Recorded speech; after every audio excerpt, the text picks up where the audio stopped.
Okay, welcome everybody. This is Tom Rocca speaking from KPI Group, and I'm excited to be a part of our continuing series with Connect First and spending some time with delivering an outstanding customer experience, and this is actually part 2. So some of us who joined us, some of the folks who joined us last week, we actually broke down and went through a number of different things. Today we're going to break down and actually have some fun with some questions and some roundtable with a couple added speakers, which is going to be kind of fun to do. What I'd like to do is get started on our customer experience, and we'll go ahead and flip that. Again, if you have any questions, I'm going to have you take a peek and just look at the bottom right-hand side, and you can just jot them down, and I'll actually read them off toward the end of our segment today. So we have a little section put away just for some any kind of questions that we have. Other than that, we're going to roll through, and I'll give you an idea what the agenda is going to look like.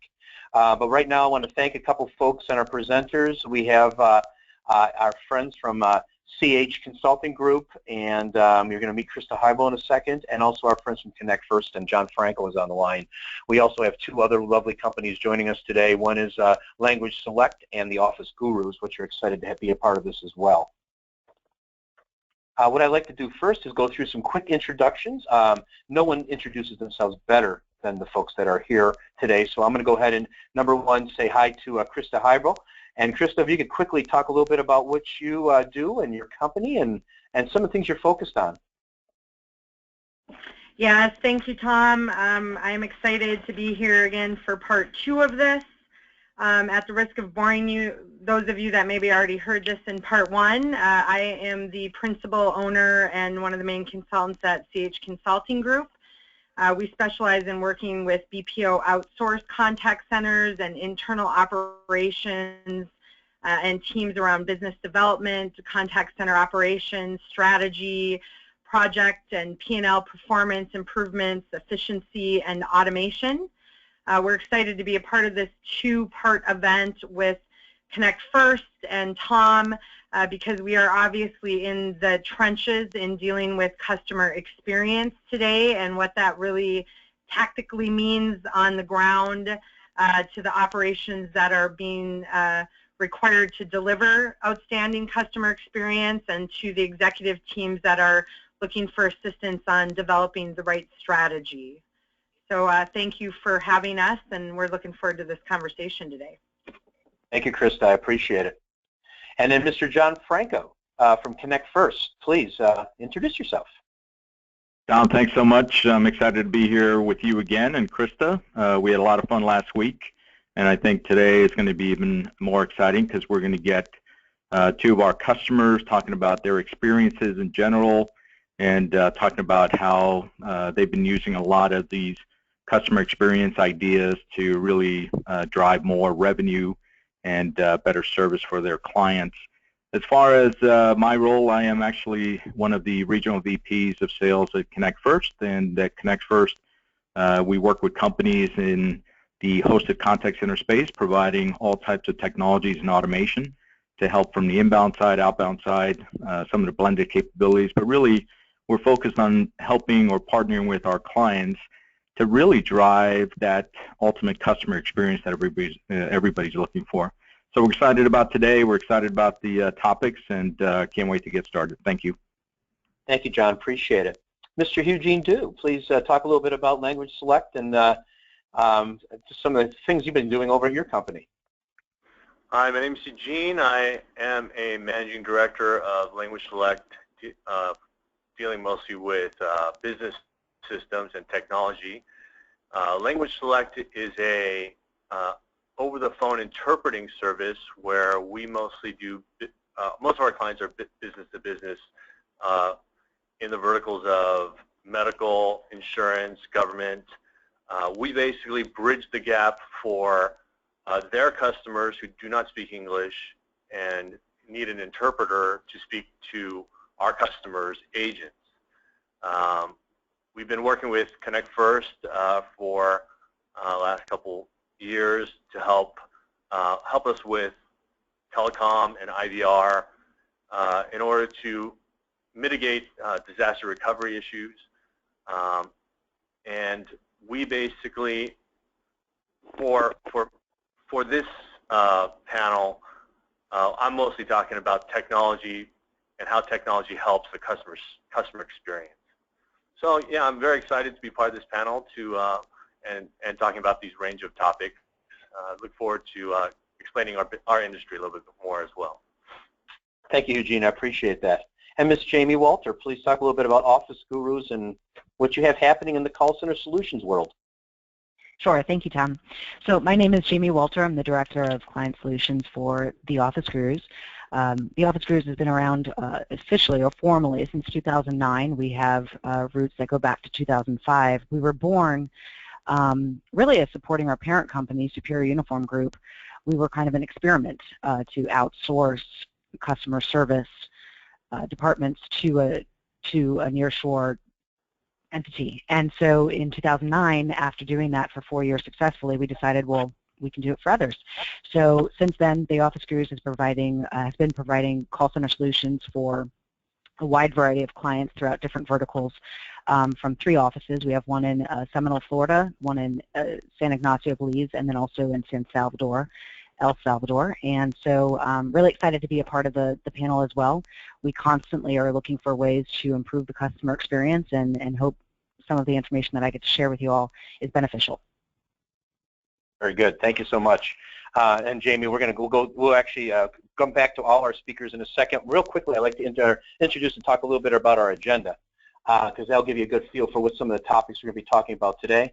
And what I'll do is, number one topic we'll be talking about is just what is customer experience. Here's some of the topic, some of the terms and some of the type of situations that some of the folks actually explain what customer experience is and why is it so important.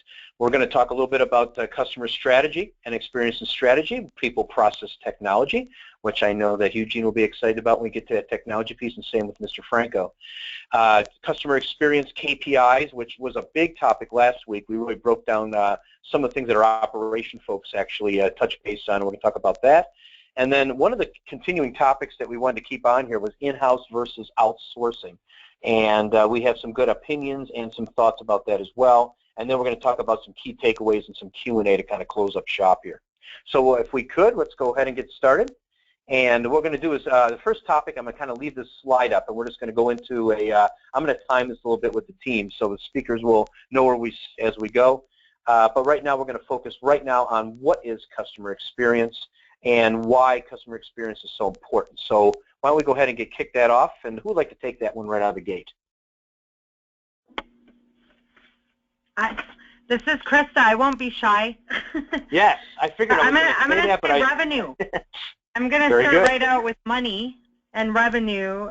Customer experience is about customer loyalty and retention.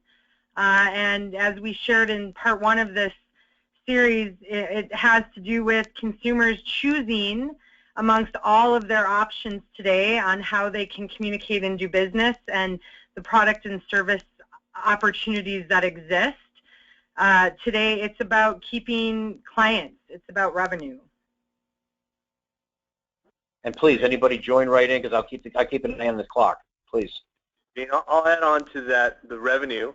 At Language Select, we help provide interpreting services so that our customers can reach more people, allowing them to reach people who don't speak English, and we bridge that gap for them.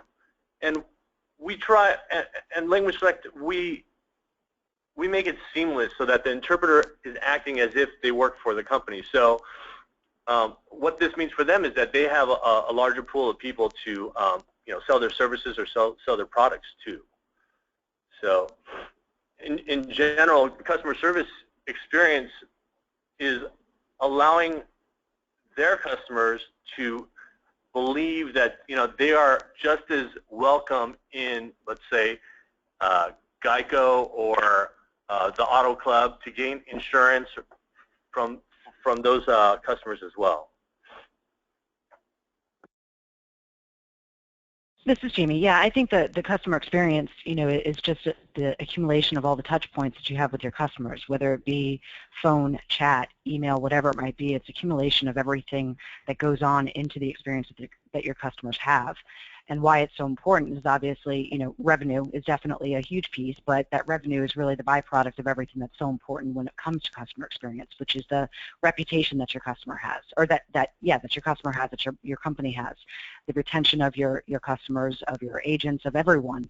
When you have a good customer experience and you're committed to that customer experience and making sure that each interaction that your customer is going through, then you'll gain that revenue through those actions.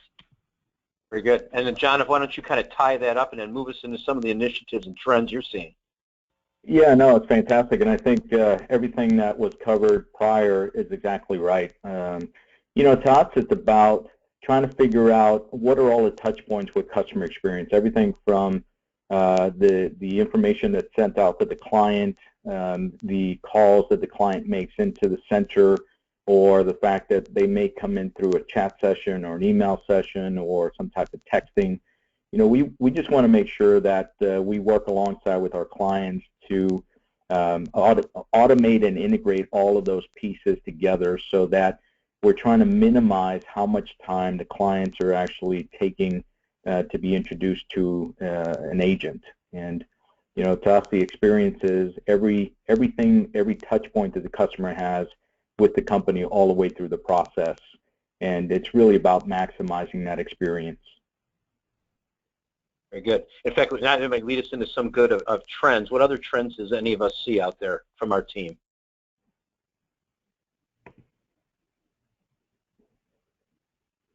Christa, you want to take that? I can talk a little bit about that. This is Jamie again.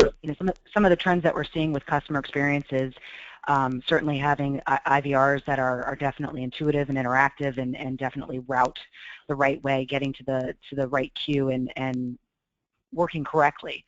That's been something that I know a lot of our clients have been focused on and making sure that is being handled the right way. Another trend that we're seeing to improve customer experience and really maximize all the different channels is we're finding that our clients as well as ourselves, we're moving away from just being script readers for anything that we're doing or just following canned responses to really teaching more and empowering our center staff, our contact centers with learning the strategy behind how to handle the customers.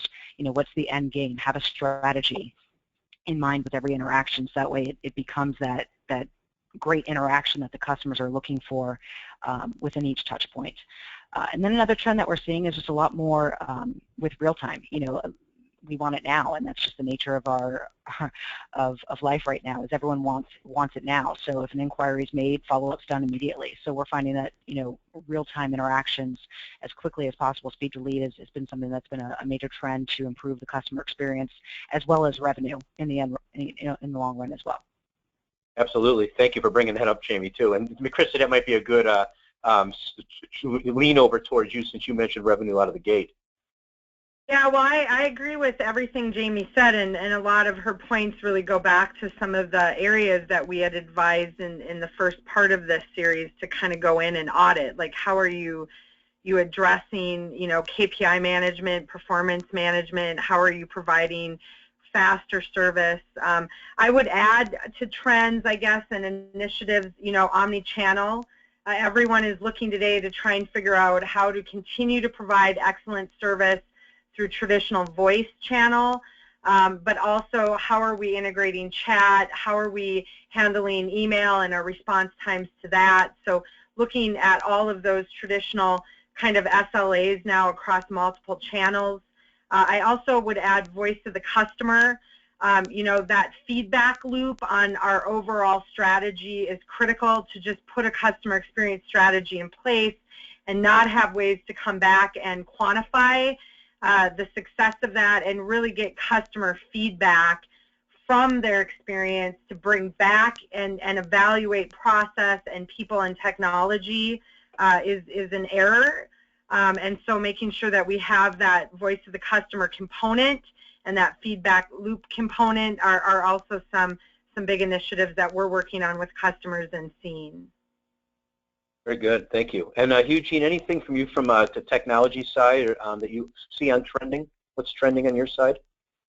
Well, I think one of the basic necessities of call centers or telecom in general is being able to hear each other well. And you know, the technology is mostly moving to voice over IP, and at times when we're dealing with technology, there is more of, you know, how do you say, poor quality at sometimes for voice over IP, and there's always a back and forth between traditional TDM and voice over IP, whereas voice over IP is moving very quickly to improving their quality, and I think the customer experience when they can't even hear the agent is always a difficult matter to deal with. And we're talking about revenue, and we also talk about cost. And the cost is always there. Is always going to be lower with voice over IP. And these are some of the difficulties that we have to deal with when we're talking about customer service, or we're talking about talking over a phone line. But in general, I mean, it's always better to go with newer technology, and I think technology is moving pretty quickly on the voice over IP platform. Hey, Stan, we were talking about there, Eugene. I had a nice question come in about just a little bit about Language Direct. Is it an automated service, or does it provide real time? Was the question that came in a second ago, and I thought that would be a nice way to fit right in what you're saying there. Language Select provides live person interpreting. Is that the question? So yeah, I think. Are you using any technology or any kind of automation? We use through Connect First. We use an IVR system that automatically connects to specific languages upon request. But the interpreter is a live person that interprets the call. Very good. Another question that came up, and other than that, I'm going to move into struggles in a second, but I see something here that I really like, and it's the question that talks a little bit about social media.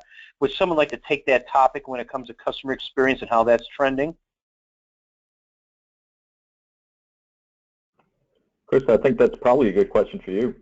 Yeah, I'm happy to jump in there. I mean, I think businesses are struggling to figure out how to make that fit into all of this. Social media response management at a basic level is finding its way slowly into the contact center space, and is obviously a component of the omni-channel service model that we're all striving for today.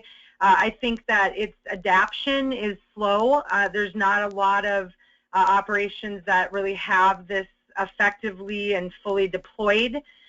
Some of that has to do with the technology and the fact that we're still working towards agent desktop, unification with that component, along with some of the email, chat, and voice traditions. But we are definitely seeing a trend. We expect it to continue to grow.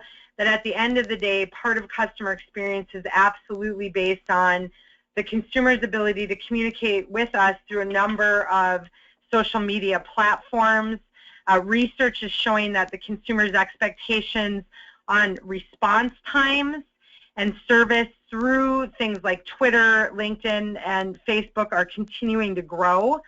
And there's no difference to them if they are looking to vent or solve a problem with you through a social media as if they were calling you or emailing you. They expect us to be there and be responsive with non-scripted, personalized responses and help solve their problem or answer their question.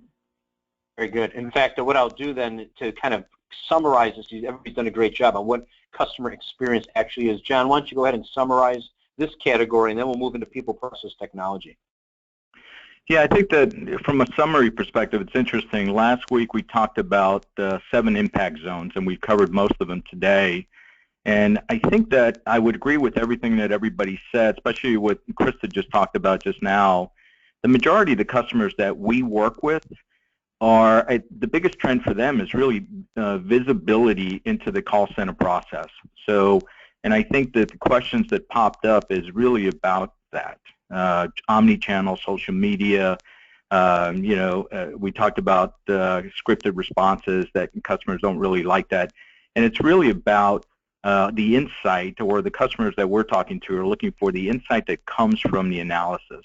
So I think the biggest trend is customers want very speedy responses. They want professional responses. They don't want to be transferred all over the place. So, you know, the old metrics of first contact resolution are coming into play.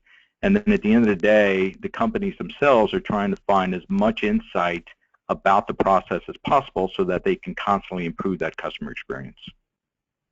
Very good. Well, let's get into the specifics on people, process, technology, starting off with some of the people. But what are some of the specifics from the team here do you see around employee empowerment?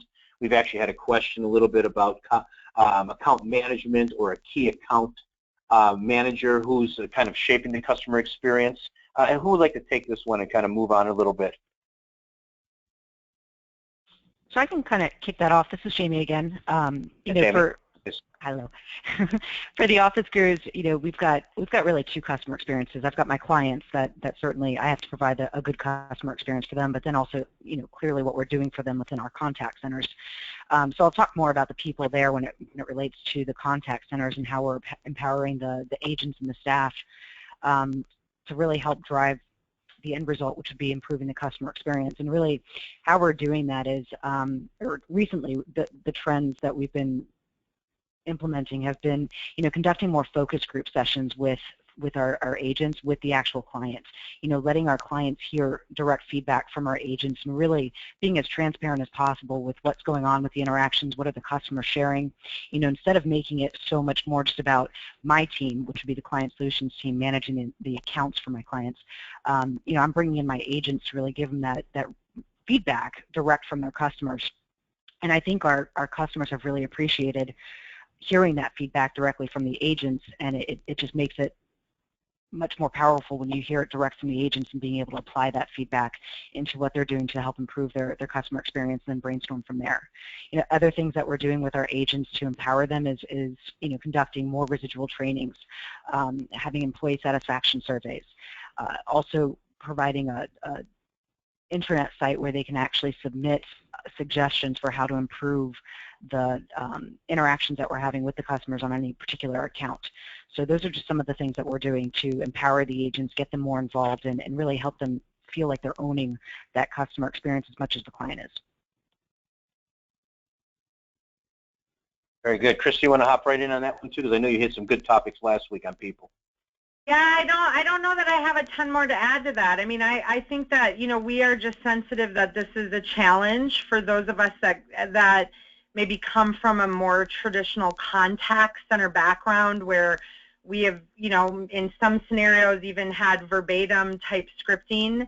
You know, there is a challenge in creating an environment where employees are trained and educated adequately and supported ongoing in a way that allows them to really be responsive to individual consumer and customer needs. So we think that there's some opportunity around e-learning tools, maybe gamification tools. This overlaps, in our opinion, with performance management and education in ways that we can educate, you know, agents around what the end result of some of their decisions may be in support of the client, the customer, and the business. But I think the items that Jamie kind of hit on that they're working on are some of the key ways to look at that. I think that the takeaway to this would be, if you are still, you know, primarily servicing your customers or your clients' customers in a really controlled and scripted environment, you may find that with a proper voice of the customer or customer survey feedback loop that you're missing the boat on really meeting the consumer's needs today, and it's something to be super sensitive to. Very good. And you touched nicely as we moved into process and technology-wise. John, would you like to make a comment here, and I'll slide over to you, Gene? Yeah, I think that's great. I just wanted to build off of what Jamie and Christa just talked about. And last week we discussed that Connect First had produced a white paper a while back, and the title was the ROI of agent engagement. And I talked about that the number or the stats that jumped out at me was that the most engaged organizations have the potential to reduce staff turnover by 87% and improve performance by 20%. And Jamie was just talking about some of the things that they're doing to make sure that their agents are engaged. And what we talked about last week, and I'll reiterate it this week, is from our perspective, from a technology perspective, we want to push that empowerment to the folks that actually manage the system, so the IT folks. Our sense is that we have to try to provide as much knowledge transfer as possible for our customers, because the speed with which customers want to be serviced is just incredible today versus the way it was even a few years back. So what we're getting is a lot of clients that are saying, look, we can't really wait for you to make changes for us. We need all the tools to be able to make our own changes. We need the tools to be able to analyze what's going on in real time. We want our KPIs in real time. We want to be able to run our reports very, very quickly. We want to understand dispositions in real time. They want to be able to react as quickly as possible to the things that are happening with their customers. And those are, so we feel like our goal is to just provide as much of that knowledge transfer as possible, give them as much control as possible. And Eugene, I'll slide right in. Any comments on that? Yeah, it's good. Yeah, I think technology, in the sense for business systems to be able to, for us to be able to create what we need in order to, ultimately the customer experience requires, or a customer experience in terms of a complaint requires resolution, and quick resolution, and empowering our employees, our agents, to be able to resolve those issues as quickly as possible by giving them, in a technical way, a list of answers, or the ability to connect to a customer service agent or a supervisor or account executive in a touch of a button, to get those things resolved as quickly as possible. I think that's what customers really want. They don't want to linger. They don't want to be put on hold. It's the agent. It's our agent, our operator, that can make the decision quickly if it's over their head, or if they can resolve it at that time. And that's how technology empowers them to do that. I was just looking at some of the attendees that are actually on. We have companies from outsourcing firms, Fortune 500 companies, and so on listening to this. Jamie, I know you made a comment earlier, but I want to ask you a little bit about this account management role. I'm sure you have wonderful people that take care of the existing accounts. One of the questions was just, again, how does that person kind of shape that customer experience per the client, especially when you're an outsourcer? Sure, it's a great question, and actually, at the Office Gurus, that's the team that I manage directly, and with TOG, we have a wide variety of different clients. Some in the education sector, some in industrial, financial, just different verticals. And so each particular client, one of the things at TOG that we really pride ourselves on is really shaping and tailoring our account management style directly to the client. So it's really getting to know your client, understanding what their needs are. So we go through a pretty robust implementation process where we do a lot of exchanging of information and calibrating on what are the end goals, what do we want to get from this project or campaign, and from there that account manager takes those initial conversations and ensures through every daily communication, weekly communication, our account managers are working every day with the operations team as well as with the clients to make sure that that is intact and constantly being subscribed to with all the actions that we're taking. So it's really understanding your customers, understanding what they need, what they want, and what you're going to do to help keep them happy. What are the key metrics that they're looking for, and what are the expectations they have when it comes to communication, reporting, analysis. So those are the types of things that we're doing to shape the account, or to really put into the account management process to help shape that customer experience and make sure we subscribe to the vision, to the missions of what the clients are looking for. Very good. That was an excellent answer. One of the comments I wanted to make here, too, is we kind of transition out of people, process, technology, and move into KPIs.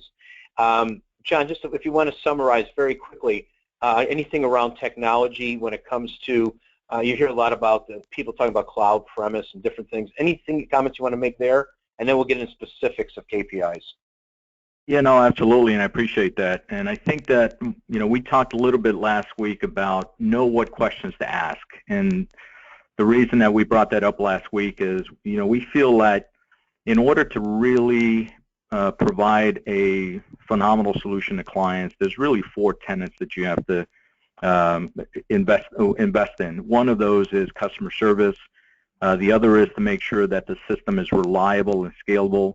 The third tenet has to be around flexibility, making sure that the system is built on open standards. That means you can integrate with just about any back office system. And then finally, it's functionality and features.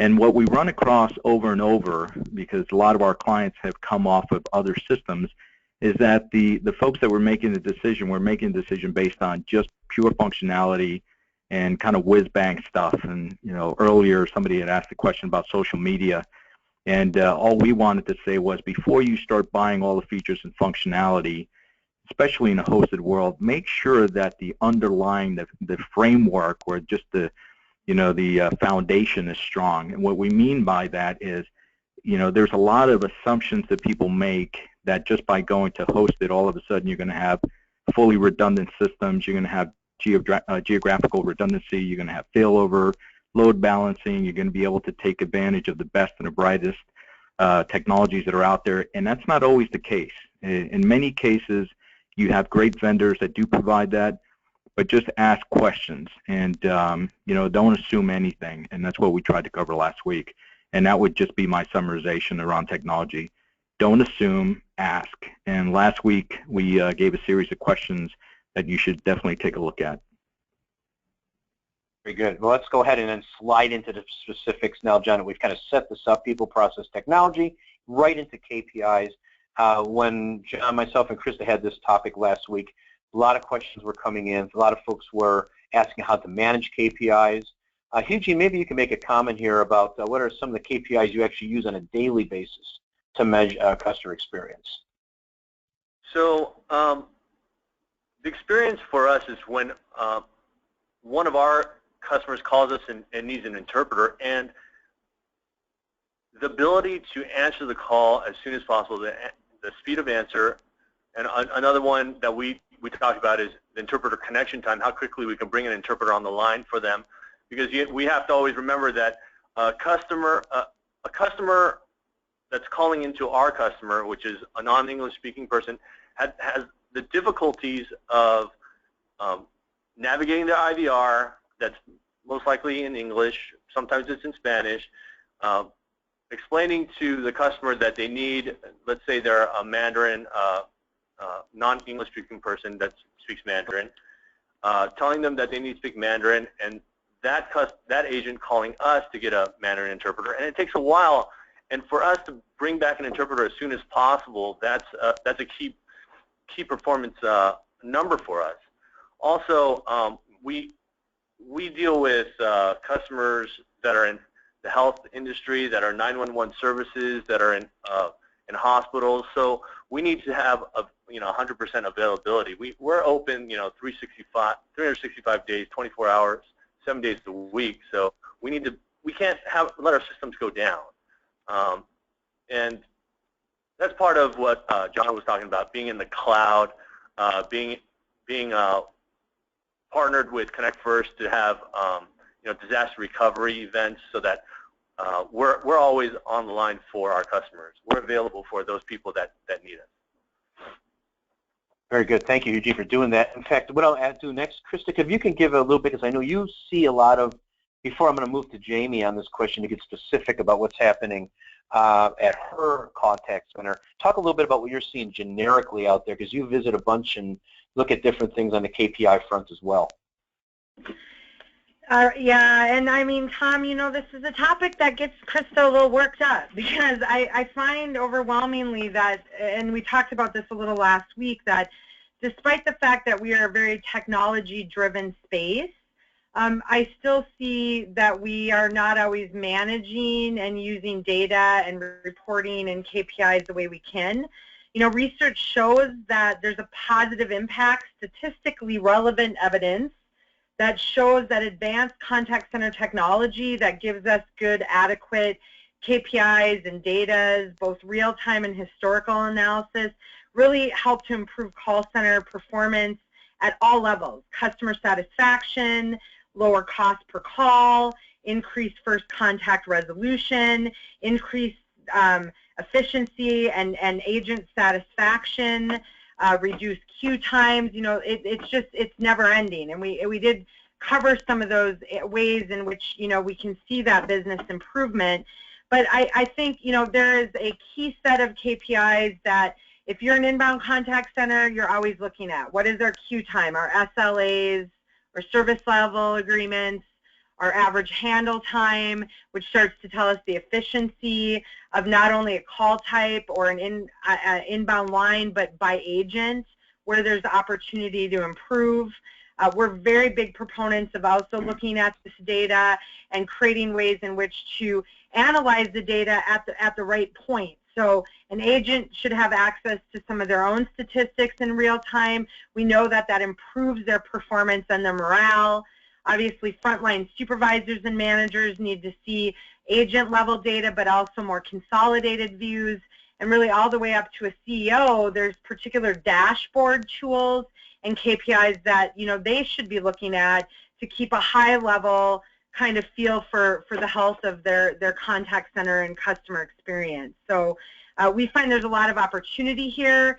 I think we gave last week a list of some KPIs that are a good starting point to say, you know, are we using these appropriately? Are we monitoring and managing to them appropriately? And there's a lot of other resources online. Conferences and trade shows can be a great way to evaluate technology and determine whether you have all the tools that you need in place here. But you know, if you're wondering what's happening in your business, I often say to clients, let's go look at the numbers, right? And at a high level, do a drill down. They're going to tell a story, and they're going to tell us where we need to spend some more time to improve our customer experience and or our bottom line. Very good, Christa. That was an excellent summary. In fact, Jamie, I'm going to slide to you a little bit more on a specific of what's happening at the Office Gurus with your clients, but also touch on quality a little bit and talk about how one of the questions that actually came in from one of our webinar attendees was a little bit about how we're listening to those customers and spend a little time on quality. Sure. So KPIs, I have more KPIs than I know what to do with with the 20-plus clients that we have, and all of them being, you know, inbound, outbound, some are blended. There's a ton of different KPIs, and you can certainly have, there's a phrase, I always try to use these little catchphrases and always mess them up, but paralysis by analysis. You know, sometimes you can be so data rich that you don't know what you're looking at. And so, you know, to Christa's point, it's really important to make sure that your analysis or your dashboards or your reports, they're pertinent to the audience that's looking at them. So, you know, throughout our different clients and throughout the 3 contact centers that we have with the Office Gurus, from the majority of our clients have an hourly report. So that hourly report comes from data directly from Connect First platform, where we push out to the team leads and really the frontline supervisors, you know, what we're doing on an hour-by-hour basis as a cumulative. We also can have week-to-date stats on there, month-to-date stats, and the KPIs that are being accounted for there are usually we like to keep them to about no more than 3. More than 3, and you could be managing a lot more than what you'd like to look at from an intraday perspective. Again, this depends upon, you know, the nature of the program that's being managed, whether it's inbound, outbound, what have you. But so we push out that hourly report to the frontline supervisors to really manage intraday and make those coaching decisions in real time. When it comes to monitoring and quality. So that point on there with quality, you know, that intraday report, one of the metrics on there that will show is total leads used. So specifically related to an outbound account where it's so important to make sure that the efficiencies of the agents, if they're making the dials, because if they're not dialing, they're obviously not generating revenue. So that's one of the ways where, you know, from a total leads used perspective, we can see if an agent's not at the bar, you know, the minimum bar, the threshold of what we normally see on a program like that. You know, you dig in and you start monitoring and you can listen, and certainly you'll uncover not only opportunities from a production standpoint, but also quality. opportunities, such as miscoding or sitting on leads or listening to answer machines or whatever it might be. Those are the types of reports intraday that really equip the frontline staff to make those changes, or to really make their strategies for how they're going to coach and modify behavior out there on the floor. One of the quick questions that just came in real quickly is just ASA, average speed of answer. How long is just too long? Especially in your case, Jamie, and yours, but I want to slide and even ask that question when it comes to some of the nice work that Eugene does with translation and so on. So please, ASA, how long is too long? Sure. So Eugene, I'm going to pass that one to you because I think you might be able to answer directly from the work that you have. So we're fairly unique where we want to take every single call because we make money off of taking these calls. So that's right. As a company, we have an answer time under 15 seconds. All our calls, in average, for the last month, if I remember, it was 15.5. Answer time is one thing. Another thing is the interpreter connection time, and we connect an interpreter under 20 seconds. So, but again, we're unique in the fact that the end consumer has to go through 2 hops before they hit us. They're calling, one of our clients is, let's say, Geico Insurance. They're calling Geico to place a claim. They have to go through their IVR and they have to talk to someone, and they have to communicate that they need a Mandarin interpreter, and then they call us with their toll-free number, and we connect the call. So if I was talking from end consumer all the way to us, it's probably over a minute. And we understand that it's a difficult situation for them, so that we really want to connect these interpreters as soon as possible, because it could be, a person is stuck on the side of the road and they need AAA to send them a tow truck, and they're in a difficult situation. In other instances, it could be a different industry, like the Social Security Administration, where someone's walking into their office and they need an interpreter right there on the spot, and they pick up the phone and we get an interpreter for Social Security in 15 seconds for Spanish.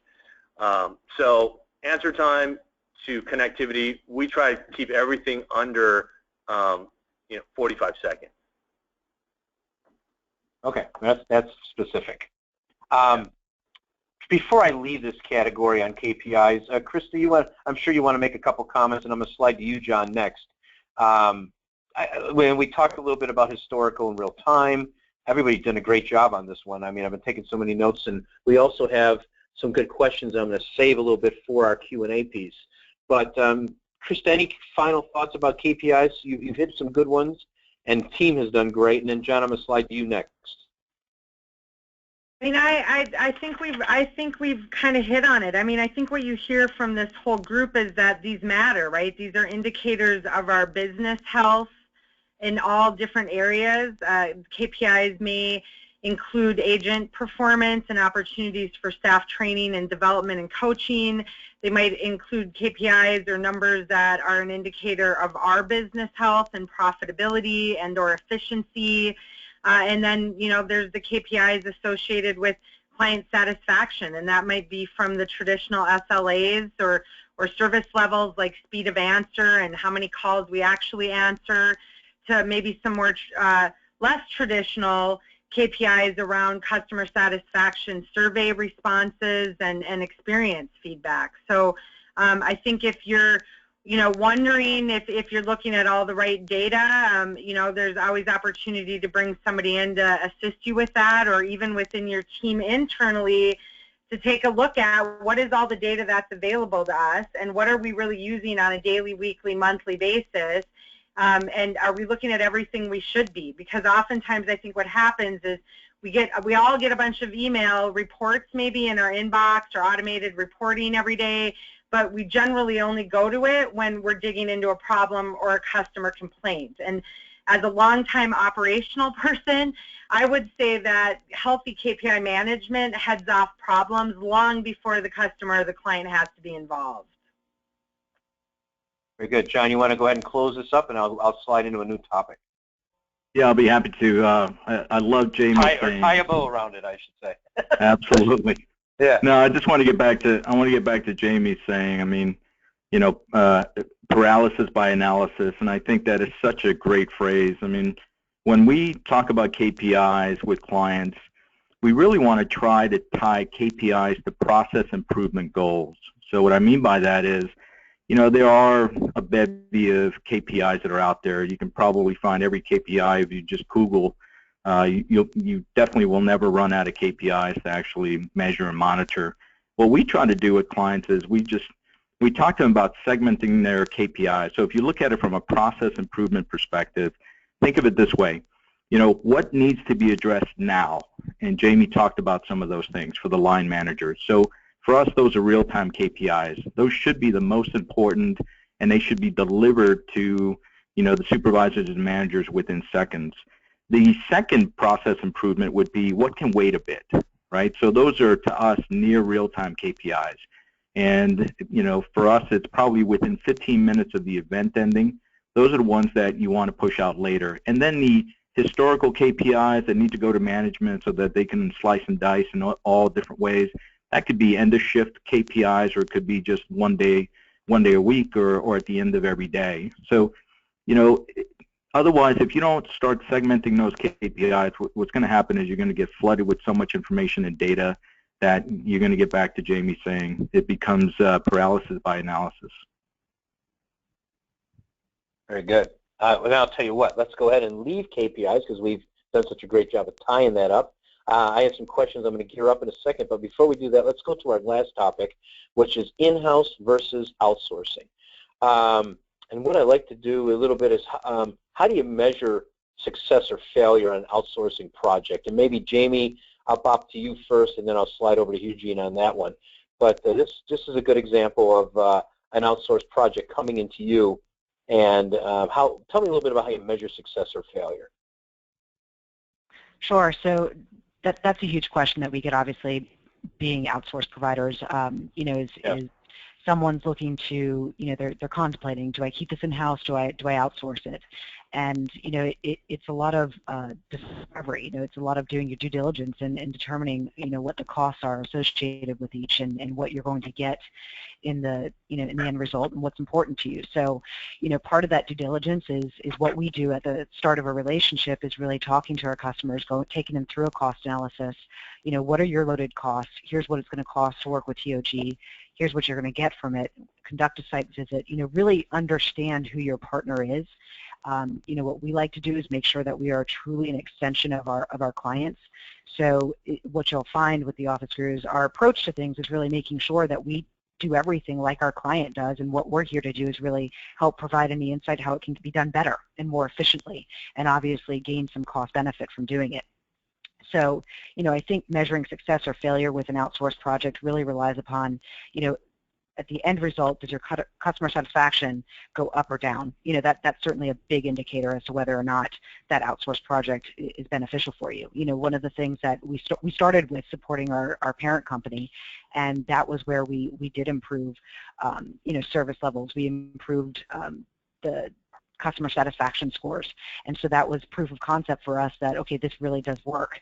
So certainly we rely upon that quite a bit to help, you know, paint a picture for some of our clients as to when outsourcing makes sense. And then there are some things where, you know, outsourcing doesn't make sense. You know, it might be there's too much training, there's too many regulations, compliance issues revolving around a specific type of work. Where, you know, it doesn't make sense to outsource that piece, but maybe you outsource the piece right before it. To give you an example of that would be just in working with some private universities where we take on their pre-qualification for potential students. We make sure that the students are qualified, go through and take them through a qualification process, and then warm transfer over the qualified applicants who are truly interested in a degree with the university. And that allows for their internal team to remain a lot more productive and effective. So, you know, yes, we didn't outsource everything, or our client didn't outsource everything there, but they outsourced the piece that really helped make their team a lot more productive and effective, and we decreased costs by taking out the weeding out of a lot of the inquiries that weren't really serious inquiries. So, you know, I think that's a a testament to the relationship that you build with your clients, making sure that you understand what the end goals are, and obviously keeping those KPIs. What's the most important thing at the end of the day. Outstanding. In fact, Eugene, I'm going to slide you real fast because I keep thinking when it comes to the services you provide, every once in a while says, oh yeah, I can find a couple people that speak Spanish or so on. But what is your comments about in-house people trying to do some of this yourself and also outsourcing? Yeah, so that brings up a good example is we have a couple clients, large clients that are in the BPO space that are that have tried to create their own departments for interpreting services in-house, and in fact, we've had one of our business services managing director even help try and create a department for a company. But inevitably, what happens is it's difficult.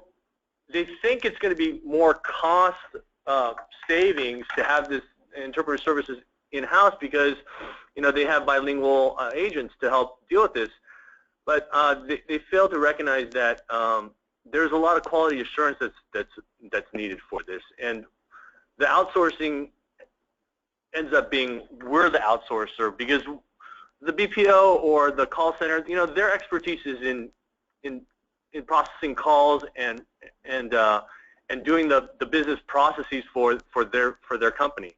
We're the experts in providing interpreters, and we have the quality assurance for 200 languages. So it's difficult for a company to bring these things in house because how are they gonna do the quality assurance for a rare language like Nepali or Hindi or something like that?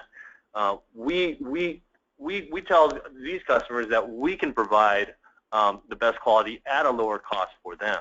So that's our push for them to outsource language services to us. Very good. Christa, comments on this? I know you hit this a little bit last week. What are you thinking right now? I mean, we hit a lot of good ones already from Jamie and Eugene, but what's your? I ditto everything I'm hearing. Right? You're talking about outsourcing for competency. You're talking about outsourcing for cost benefit or customer experience benefit.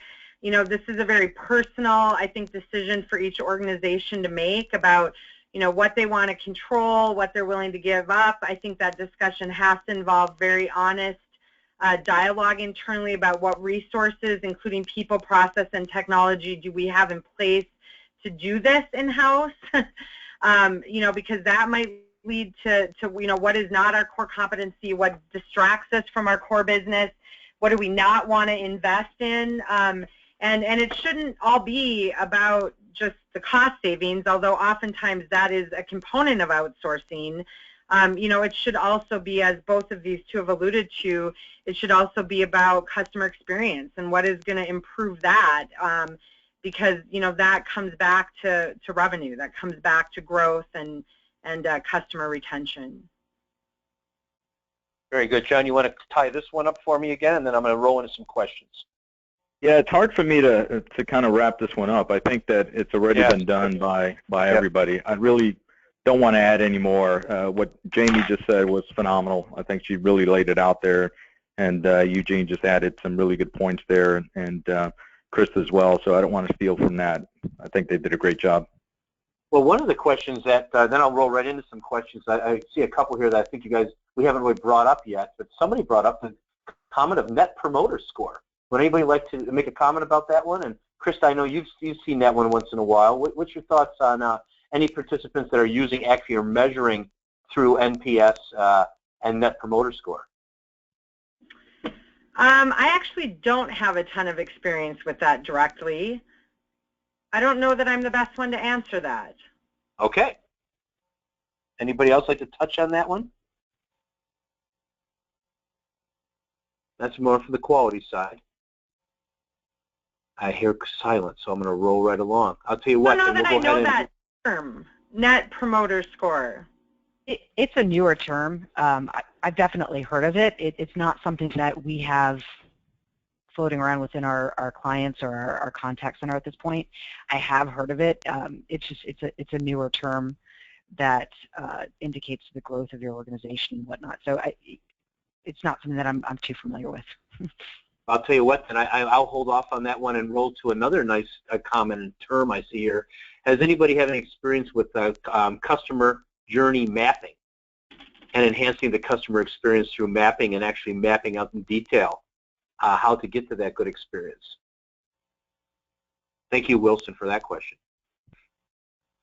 Well, we do a lot of customer journey mapping. Yep. Yeah, I think we do. I think we call that something different. We generally call that call flow mapping, but we do that differently today than we probably did 10 years ago, whereas once it was driven by technology and more of the process, now we look at that more of what is the customer's experience going through this process. And I think that that's critical. I mean, I think that that's where you start to gain insight into where you can create greater efficiency through automation or, you know, on the people side, better training. So I think that that's a very valuable component of looking at and creating your strategy around customer experience and or evaluating whether or not it's working. Good. Let's see here. Any comments on would anybody like to comment on information for language, like calling outsourcing, leap? I'm reading this backwards here.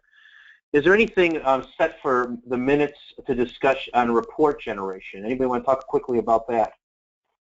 Back-end report generation and how you actually would use it and move it into client benefit.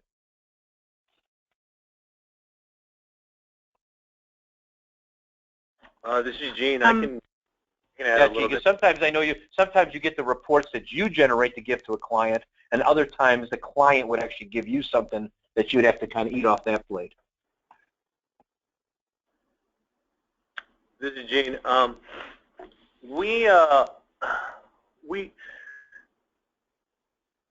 a fairly strong development team on our end, where we try to provide any reports that our customer requires us or asks us of us. And mostly, a good example of this is what happens when we push one of our customers, which is a large utility company over in the tri-state area, National Grid. They ask, you know, what are the differences between having a live agent answer the call to differentiate what language needs to be, what interpreter for what language compared to an IVR. And we give stats down all the way down to the per second level of, is it quicker in general for the IVR to figure out what language is required, or is a live operator better for figuring out? Because in a lot of cases, in certain cases, there are times when customers call in and they don't speak English, but our agents are required to are trained to determine what language is needed. Because obviously they can't say I speak Nepali. They don't know how to say that. Compared to the fact that in an IVR, the agent is you know, touch toning what language is needed, and it's a lot quicker. You know, what is better in those situations? So we bring out reports, and they make a decision as to our customer makes a decision as to what route they want to go, and they found a hybrid route, which was we'd like to do the top 5 languages through the IVR, and all the other languages be sent to the call center. So we provide those type of reports. Those reports are very useful for our customers to determine what's the best customer service for their customer. Sure. In fact, what I'm going to do now, since we're heading to the top of the hour, and thank you for that comment, Eugene. What I'm going to do is we have some of these questions here. Myself, Shelby, and the team will take a look at this. Maybe we'll do a third part, and we'll take a look at that type of questions. We'll also spend maybe a little time on Net Promoter Score, because I just seen somebody define it here for us. But what I'm going to do is finish up here, since we're on the top of the hour. I want to respect everybody's time on some key takeaways. And just if you don't mind, I'm going to go roll through each of you. Just maybe you could take a 2-minute quick maybe a 1 minute, 2 minute key takeaway from each. Christa, I'm going to have you go first if you don't mind. Uh-oh, that's the hot seat, Tom. I know, but I usually end with you. I thought I'd flip it this time. It's okay. I think I know everybody's done listening to me anyway. Key takeaways.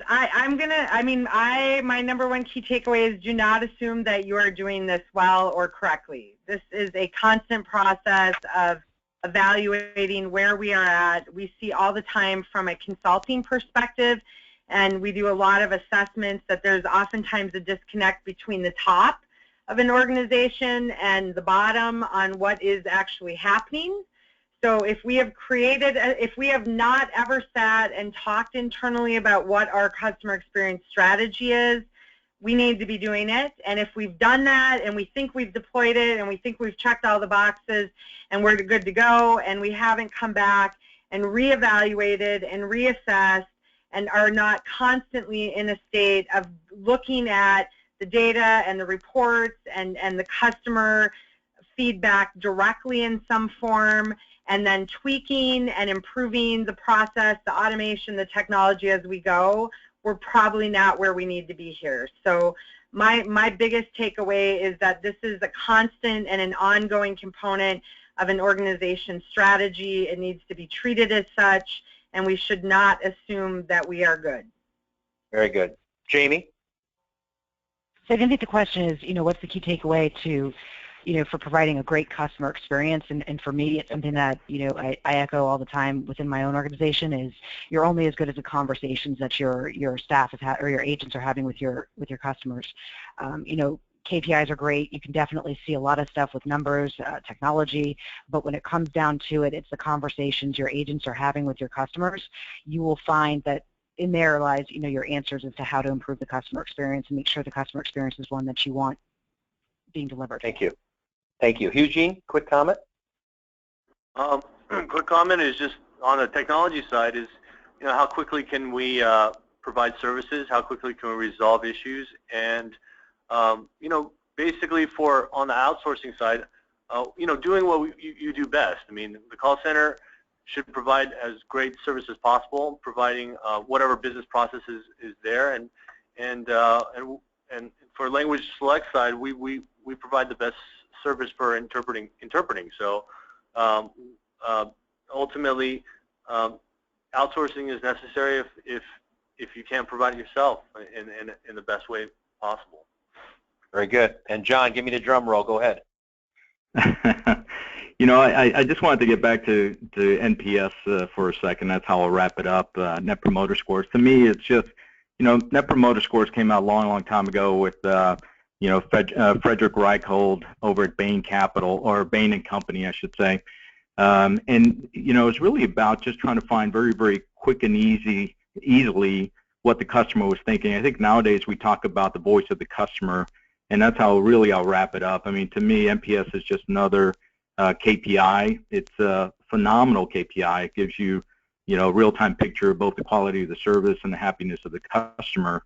But it's really about the voice of the customer, right? We talked a little bit about surveys and feedback from the customer, and I think there's two really main questions you really want to make sure that you use to gauge whether or not you were successful with improving your customer experience, and that is, how happy is the customer with the rep that they spoke with, or the interpreter in the case of language services, or whoever, the agent, and how happy is the client with the outcome of the interaction, because that's really going to drive whether or not, as Net Promoter Score talks about, whether or not they're actually going to recommend your company to someone else. And at the end of the day, we're all trying to improve customer experience to make sure that we reduce attrition within our customer base and also within our agent pool or people within our organization. Thank you. I appreciate that, John. Good wrap up at the end, and thanks for bringing that back up again. If you don't mind, let's flip one more slide for me. Let's talk what's going to happen next week. Wednesday, October 14th, we have another seminar series which is going to be talked about the TCPA and the fine. So if you'd like to join us, please do.